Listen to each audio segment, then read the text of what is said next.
Welcome to Better Relationships, Better Life, a podcast where you'll gain insights from relationship experts and entrepreneurial couples who have moved through conflict and into a better life. Crack the clarity code and create deeper connections beyond the messiness of relationships. Here's your host, Judy K. Herman.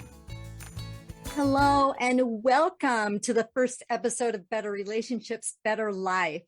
I'm your host, Judy K. Herman.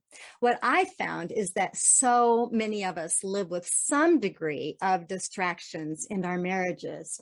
So I wanted to kick the episode or this podcast off with my interview with Melissa Orlov.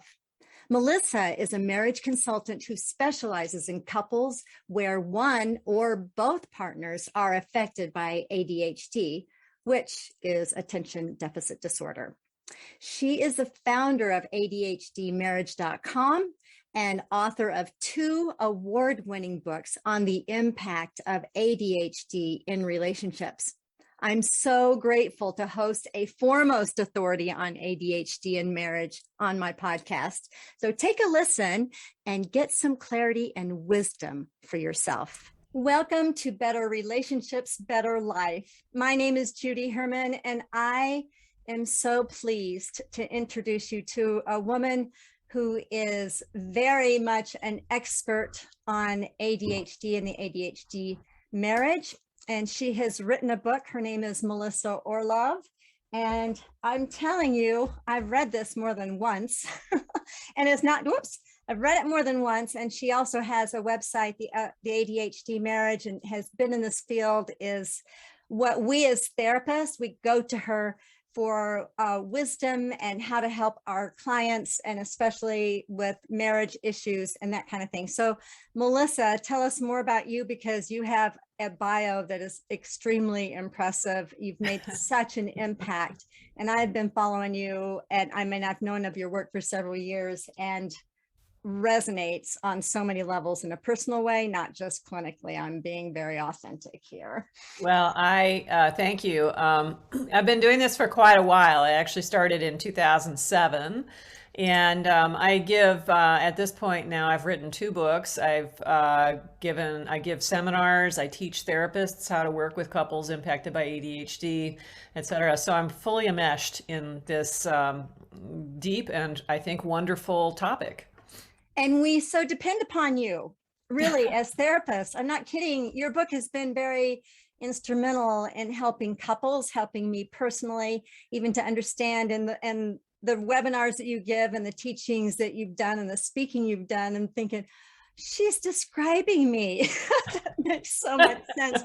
But on so many levels, just as a mom, you talk about, how you've raised your children, and I just really admire you. I just want to tell you up front, admire you as a human being who has chosen to be enmeshed in this field and be a resource for so many of us that need this resource. So first of all, I want to tell you, thank you so much. Thank you. I actually find it very fulfilling to be able to provide people with the information that they can use to change their lives pretty dramatically. So it's exciting and great work. I would like for you to address a few things. I know I do. A lot of people who are in business together, or they're, raising families, entrepreneurial couples. And I have noticed just in my private practice, and I don't know if you've noticed it, but there is either like mood disorders or ADHD that's going on, which actually heightens their vision and being able to think bigger than some other folks that may not be in business. Can you speak to that? Have you noticed anything like that? So mood issues, emotional regulation is definitely a core part of adult ADHD. So it may or may not be mood disorders, but certainly there's a lot of emotional dysregulation issues for people impacted by ADHD. I think what I see when I see entrepreneurs come in particular, and work with them, is a great deal of creativity. So if you think of the ADHD brain is one that will follow a lot of different paths. That is a particularly positive thing for somebody who's entrepreneurial. You know, you're not afraid to follow down a path and see where it goes, get really invested in it, maybe hyper focus on it for a while. And so I see a lot of the, what sometimes is called impulsivity. You can think of it as impulsivity of thought when it comes to creating new ideas as an entrepreneur. And that's very much part of ADHD as well. There are a lot of people who are entrepreneurial who have ADHD. I want to back up a little bit because there may be some people listening that are not, they really need a basic definition of ADHD. And I think that would be very helpful. So can you give the definition of that? So ADHD is about neurochemistry in the brain. Typically, you inherit it. Occasionally, people get it from brain trauma, but it is about not having enough of certain neurochemicals, particularly dopamine, which is part of the attention and the reward system. So people who have ADHD, and particularly adults who have ADHD, the number one symptom is chronic distractibility. So a moving of their attention. It's really, ADHD is actually misnamed. It's not about attention deficit. It's actually about attention dysregulation. So you might pay a lot of attention to something that's of interest and have great difficulty focusing on something that's not of interest. People who have ADHD typically are chronically distracted, as I said. Many of them have impulsivity. They have very energetic brains, lots of things going on, often have difficulty either initiating or completing tasks for a variety of reasons. Some have short-term memory issues. Some have coexisting conditions like depression or anxiety. And there's some impulsivity. So a lot of different things. There's also this emotional dysregulation that I talked about. A number of different things. While the symptoms are all the same because that's the definition of having ADHD, how it presents in different people varies. And it does look different in children versus adults too, doesn't it? So Yeah. I do come across a lot of people that are very skeptical, and let's just say, adults have gotten along maybe for years, decades, and then it shows up perhaps in their marital, the fighting and the chronic, dissatisfaction and that dynamic, which I know you've mentioned it before, this parent-child dynamic that you can have in a marriage, and where one parent or one spouse will take the role that what you've said, the non-ADHD spouse takes the role of parent over maybe the quote unquote irresponsible ADHD spouse. So can you speak to that, how that shows up in marriage, how some people can move along in life until maybe they're in their early 30s or even 40s for that matter. And then it like shows up.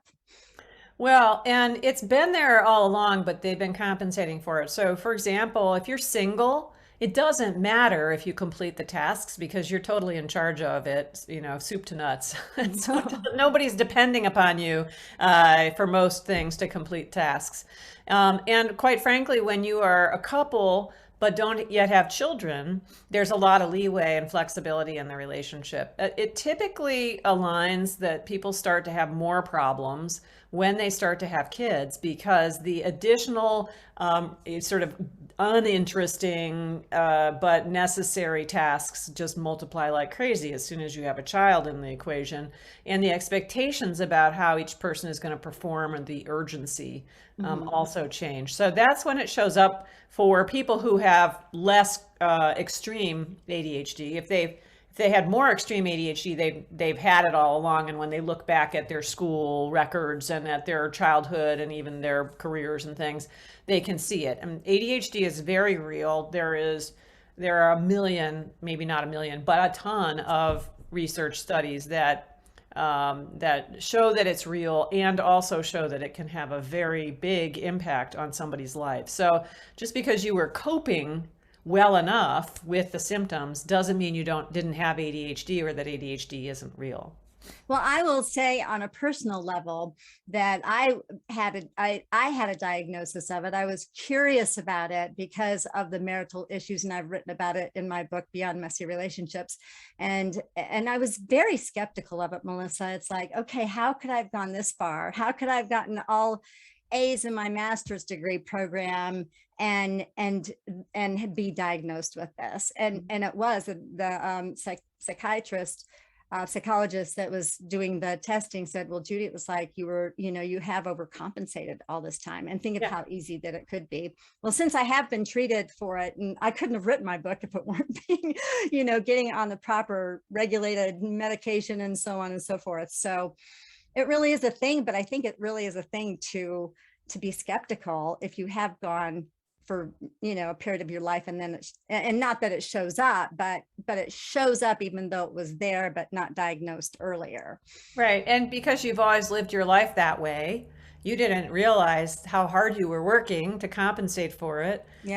Because you had always done that, right? So, and you'll see this also with the sort of work family split where somebody does very well at school or at work. I mean, ADHD doesn't say anything about how smart you are. People who are really smart have ADHD. People who are not so smart also have ADHD. I mean, it's not correlated to how smart you are at all. But you'll see somebody who says, well, I can't possibly have ADHD because I'm so successful at work. Look what I've built at work. And yet they do, because what they have is a different kind of structure, a different kind of setup, a different set of goals at work. And when they go home, they tend to be more enmeshed in the things that are of less interest to their ADHD brain, harder to engage with, harder to follow up on. There's no innate organizational structure unless they create it. All these things that people with ADHD do less well with.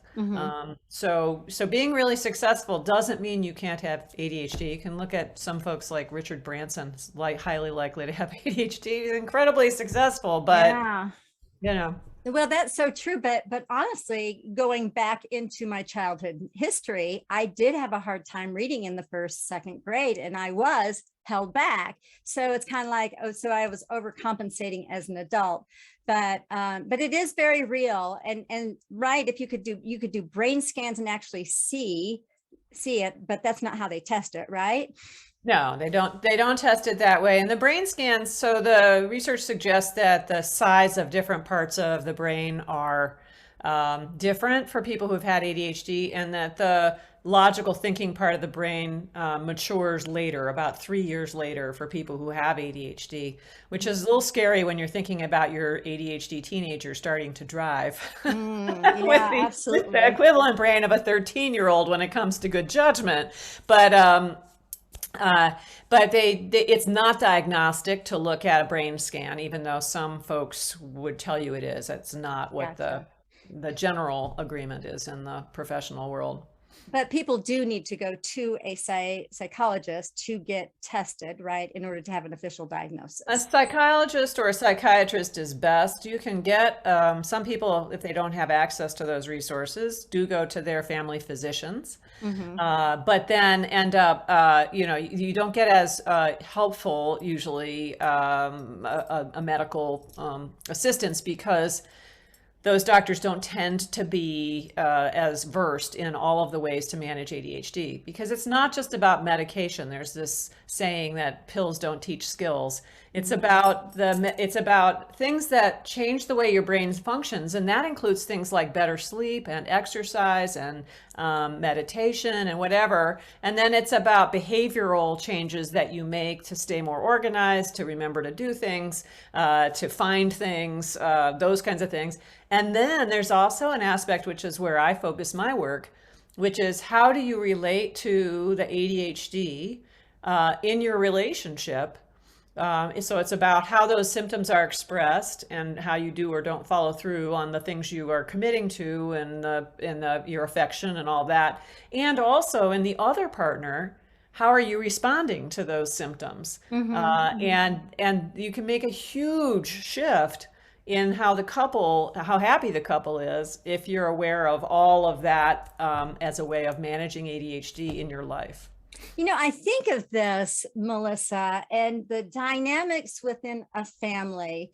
So if one or both spouses have ADHD, and let's just say it's gone undiagnosed for a period of time, they have 2 or 3 kids, and at least 2 of those kids also have ADHD. I mean, those family dynamics, unless they get some education about this and some help and some insight and treatment, wow, what a mess is already like, these are the ingredients for, oh my gosh, messy relationships for sure, right?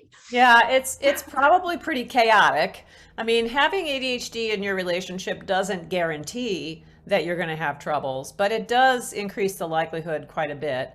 And again, that's often because people don't understand what the ADHD and they don't interpret it correctly. Like if your partner is chronically distracted from you and not paying very much attention to you as a result, you're likely, if you don't know about the ADHD, to think that your partner has lost interest in you and isn't very, doesn't love you, or you did something wrong or whatever. Whereas if you do know that the ADHD is there and is real, you can say, oh, my partner still loves me, but is particularly distracted right now. Let's go out for a date or do something that reconnects us a little bit. And those are very different outcomes. So this is the reason why knowing about ADHD is critical for folks, so that they don't make those kinds of very basic ADHD relevant mistakes in their relationship. Well, what do you say about people who are so skeptical and then they just say, oh, you're just using ADHD as an excuse to X, Y, or Z, to be disrespectful, to not follow through? And so that's something that I've heard too. So it's not just knowing about it. Can you speak to that? I mean, we're talking about some character development too along the way, right? Well, so I'm totally empathetic when people say, "Oh, you're just using the ADHD as an excuse." What the experience is that those people are typically having is that they're talking with their partner about the thing that is the problem. I'm just going to put insert one thing here, which is promising to do something and then not following up on it, right? And so the person comes back and says, "Oh, I'm really sorry I didn't get to that. It's my ADHD." Well, if that happens enough times, the person is just going to go, "Hey, you haven't changed anything. You're just using the ADHD as an excuse." And I totally get that. The person who has the ADHD is responsible for owning it and managing it adequately. Nobody who has ADHD is going to suddenly become non-ADHD. That's not the way it works. But you can certainly, learn how to have a system in place whereby when you promise to do something, it mostly gets done, and you don't promise to do something if you know it's not going to get done just to please somebody or whatever. So you start to work through how you handle the fact that it's harder if you have ADHD, and particularly unmanaged ADHD, to follow through to completion or to initiate or whatever. You start to take those kinds of things into account. So each partner is responsible for bringing their best self to the relationship. So for the ADHD partner, that includes managing the ADHD symptoms. And for the non-ADHD partner, that includes learning more about ADHD, being more empathetic towards the difficulties that it can present, and working with the partner to figure out how to traverse the unexpected ground, I guess, that's created there. Yeah. And it can be so problematic, can't it, Melissa, if this non-ADHD spouse has learned all about ADHD and has diagnosed the other spouse, and the other spouse just totally refuses to do that. Yeah, I mean, it's never a good idea to diagnose your partner. What I tell people, because I see that regularly, because, you have these people who are desperate to figure out what the heck is going on, and they come across information about ADHD, and maybe they have a child with ADHD, and they go, well, okay, that's it. Why didn't anybody tell me? And then they get on a mission, and the partner who has the presumed ADHD feels sort of under attack at that point, and they feel blamed. It becomes all about, well, if you just fix the ADHD, everything will be fine. And that partner who's got the ADHD is saying, wait a minute, I'm not ready to be blamed for all of this stuff, because among other things, I can see what you're doing as well, and you're not innocent completely either. Yeah. So I always say, focus on the actions and the issues rather than on the label. And at some point, you try to pull in knowledge about ADHD so that if the person who supposedly has the ADHD can start to learn about it, you can recognize it. As long as you're not on the defensive, if you've got ADHD and people start showing you what ADHD looks like, you're likely to recognize yourself. And so it doesn't have to be a battle over putting a specific label on it, right? At least not right away. Yeah, gotcha. So what does the wife or I'm going to say wife. Let's just say the wife has done all her research. She has done, and this frustration is really built up. She finally has this answer from the internet, or maybe from taking whatever tests that are out there. Maybe you have them on your website. I don't know. But, and she wants to help her husband, but he may even, maybe he doesn't even go to a regular doctor checkup. Maybe he's just macho man. And, he just wants to make sure that he's good, like he's valid, he's, and then so he's resistant, let's say, to thinking that there could be anything that he could improve on. How do you help a couple like that? Well, I mean, I think, first of all, it's good to get a sense of humility. You cannot force somebody to agree with you, no matter how strongly you feel that, you have the answer here. I usually tell people to back up and, again, try to create a sense of recognition. So in the book that you showed, The ADHD Effect on Marriage, there's a chapter in that shows the patterns that couples commonly fall into, like the parent-child dynamic, like the symptom response pattern, like chore wars, et cetera, et cetera. And what I suggest is one thing to try is to pick a few very short, maybe a paragraph here, a paragraph there, about specific patterns that you recognize in your own relationship, and read them out loud to your partner. Say, hey, listen to this. This sounds so much like us. And try to get a sense of some sort of, buy-in through that. Another thing, if the conversation has been going on for a long time, I'll say, look, as long as you can afford it, it's in your best interest to get an evaluation, because one of two things happens. Either you don't have it and you can say to your partner, I do not have ADD, so please get off my back on this one. Or you do have it, and that opens up a whole world of resources that, while you didn't know about them before, could help you now. So it's really a win-win all the way around to get that evaluation. They're not cheap. They're often like, I don't know, $1,100, $1,300, something like that. But well worth it if your marriage is hanging in the balance. Absolutely. And I do come across other folks that they don't want to take medication. They just don't want to do it. So can ADHD be treated, say, with mindfulness practices and or seeing a coach or a therapist and just like cognitive therapy? Like, what would be the treatment if a person just absolutely doesn't want to take medication? So you have to figure out why. So 20 to 30% of adults with ADHD actually will not be able to find a medication that works for them for the ADHD without side effects. But the good news is that means 70 to 80% will be able to find a medication that works without any significant side effects for them and makes a big difference. So I talked about the different ways to treat ADHD, and I talked about the things that change your brain.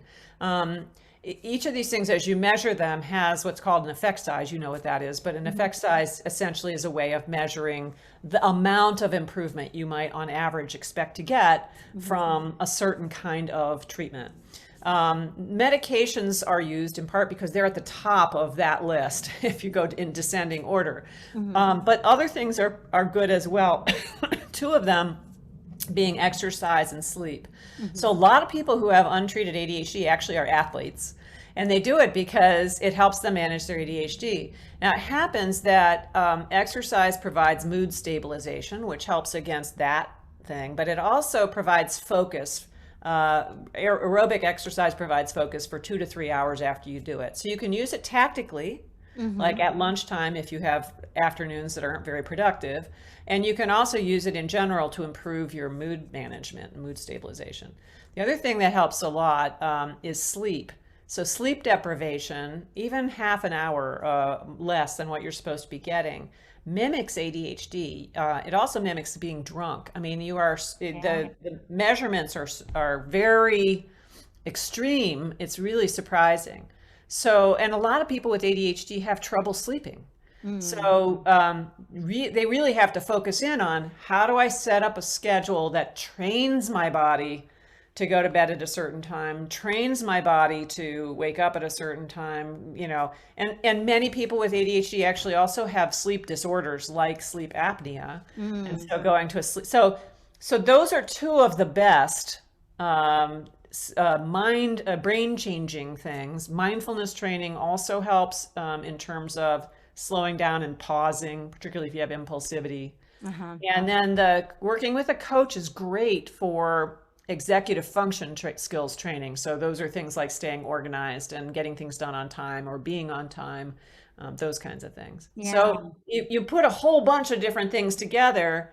Medication just is faster and very effective relative to the others. But if you can't take it, then fine. And the other thing I tell people is, look, these medications are, for the most part, in fast, out fast. And what you gain if you try it for a week or 2 weeks, if you're doing a stimulant, is a knowledge about what it might do for you. And some people are flabbergasted at the improvement. But it's not a long-term commitment to have to take it. It's just a trial. It's just knowledge. Yeah, it is working with it. Like I know that when I read a book, I always have a highlighter in my hand, and that helps me. I color code things all the time from my schedule. So there's things I've learned along the way, but I'm very religious about my sleep. 7.5 to 8 hours of sleep is ideal, especially for a person who's dealing with ADHD, right? Yep, and absolutely. And for all of us to function well. But that is so true. If we just did our research about sleep and sleep deprivation and how that is a baseline for so many mental illnesses that I've seen in my counseling practice, for sure. So, and the symptoms of sleep deprivation are the similar symptoms to ADHD. So occasionally people actually don't have ADHD. They actually have sleep deprivation issues, but if you have ADHD, it gets more severe very fast. Yeah. If you don't have enough sleep or if you're under a lot of stress. Can you speak to the issue of other diagnoses such as bipolar disorder, looking a lot like the same symptoms of ADHD? Well, okay, so I'm not a bipolar expert and I'm also not a doctor, so I try not to talk about those too much. They look somewhat similar. You can have them both, but there is a rhythm to the highs and lows of bipolar. The one thing that I do try when I talk to people about bipolar versus ADHD is to make sure they understand that the medications that are used for ADHD can actually set off bipolar manic episodes. So you want to make sure, this is one reason to have an evaluation, a good evaluation. Yeah, you want to make sure you know what you have, so that you don't by mistake do something to yourself that you don't want to do. And go through at least 2 weeks of plenty of sleep before you even get your evaluation, right? If you can. I mean, some people can't do that, but yeah, if you can, that's great. Wow. This has been really fascinating because it is a challenge. I mean, going through life is a challenge, period, but doing it with another human being, your own spouse, that's a challenge. But on top of that, ADHD, undiagnosed or even diagnosed, that really puts in a whole lot of ingredients here well, it does. It's part of the reason it's such an interesting field for me to be in is that the patterns that having adult ADHD, either in one or both partners, introduces are extremely predictable, actually. And that's because the symptoms are defined, and then the responses to those symptoms in the other partner are sort of normal human responses. So again, I gave that example of the distractibility. Distraction is the number one symptom. And distraction then translates into you're not paying much attention to your partner over time. And so the human response to that is to want to get more attention in your relationship. And so you start doing things to get more attention, and eventually maybe that's yelling or, whatever. And then there's a natural human response to that. So the patterns are really predictable, which means that once you know what those patterns are, you can interrupt them and completely change the direction of your relationship. Now, when I say it that way, it sounds really easy. Interrupting them includes managing ADHD well and managing those responses. And both of those are a challenge. But I've seen plenty of couples take on that challenge and do really well. So many of the tips that you've given in your teachings and even in your book would be so helpful even for people that don't have any diagnosis, right? And how, because who is ever motivated by criticism, like, and saying what they're not doing, Right. I don't know. I mean, we're just not wired that way as human beings, but requesting what you want, and being more positive and believing, having goodwill toward your partner, believing that they have what it takes to, whatever the gaps are. But yeah, we co-create this dynamic. I call them relationship dances, the things that we learn in our childhood, and we inadvertently take them into our adult relationships, but it just doesn't work in adult relationships. So it's that awareness, raising that level of awareness, self-awareness, relationship awareness, being intentional, right? Yeah. So if you have some of these symptoms, first of all, I think it's, if you have any issues, it would just be really good, I think, to get this book. And did you write one also for parents and children as well, Melissa? I know I wrote another one called The Couple's Guide to Thriving with ADHD. So the one that you have is the sort of, I want to call it the starter book. It gives the overview. It talks about the path through a healing your relationship. And the second one, The Couple's Guide to Thriving with ADHD, digs more deeply into what I call emotional hotspots, where couples get stuck, like this parent-child dynamic where one person is sort of the manager and the other person is sort of the underachiever, if you want to call it that, and there's a lot of friction between them, and sort of delves into those in more depth. Let me ask you, so if a couple is stuck and maybe they've been to a therapist and maybe there's these symptoms of ADHD, it's not quite at the surface where they identify it, but just overall, if there was one piece of advice that you could give to couples that are struggling, what would it be?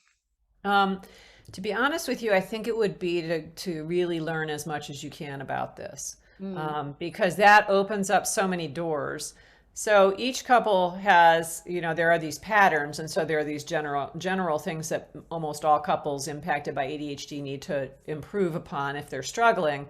But also there's this sort of individual aspect of ADHD. So somebody might have highly emotional ADHD and somebody else might have really disorganized ADHD because their symptoms, the relative strength of their symptoms is different. So learning as much as you can and figuring out which tools and which strategies will work for you is really enlightening and really helpful. And I try to provide a lot of that for people at my website at ADHDmarriage.com, but also in my books and seminars and et cetera. And so it's a great place to start. Would you say that it's more common than what we realize? Well, so it's interesting. So, I mean, the amount of clinically diagnosable ADHD, they've got figures around that. They think 5 to 7% of adults have ADHD. But there's a large group of what are considered to be subclinical. So they don't have all the symptoms, they have some of the symptoms, and that number could be as high as 20%. That's a lot of folks. So, that's a big deal. So if you're subclinical, and you mentioned that, a lot of my stuff would be good for couples in general. Yeah. It's in part because my work is based not only in the ADHD research, but also in the generalized marital research in terms of what works for couples. And then I take that and I adapt it to the needs of the ADHD folks. So even if you only have one or two of those symptoms, the information is still relevant, even though the proportion of adults with full-blown diagnosable ADHD hasn't changed. Interesting. That's really good to know. And this has been so helpful. How can people get in touch with you, Melissa? Well, I try to make myself as available as I can through my website, which is ADHDmarriage.com, and through my books. And I give a seminar for people who want to dig into this. I give a seminar 3 times a year by Zoom which is very good and helpful. And really, it's 8 weeks of really trying to shift people pretty dramatically in terms of where they are. So hopefully, if you want me, just come contact me through the website. Awesome. Thank you so much. We're going to have all these resources in the show notes, by the way. But first of all, thank you so much. This has been really valuable. And like I said, for me personally and also clinically, but this is a real issue. And I think you have so much, you've helped folks like me, therapists and others. And I just want to tell you, thank you so much for being here. Well, thanks so much for inviting me to talk with you, Judy. You're welcome. Bye-bye. What an insightful episode. If something that we mentioned during this interview reminded you of your marriage, make sure you check out the show notes for resources. You don't want to miss the upcoming interview with Dan and Joanne Miller. They ground us with values that set you up for a vibrant and resilient marriage. So join us next time in episode 2 for choosing respect and embracing differences, wisdom from a seasoned marriage. See you on the next episode of Better Relationships, Better Life.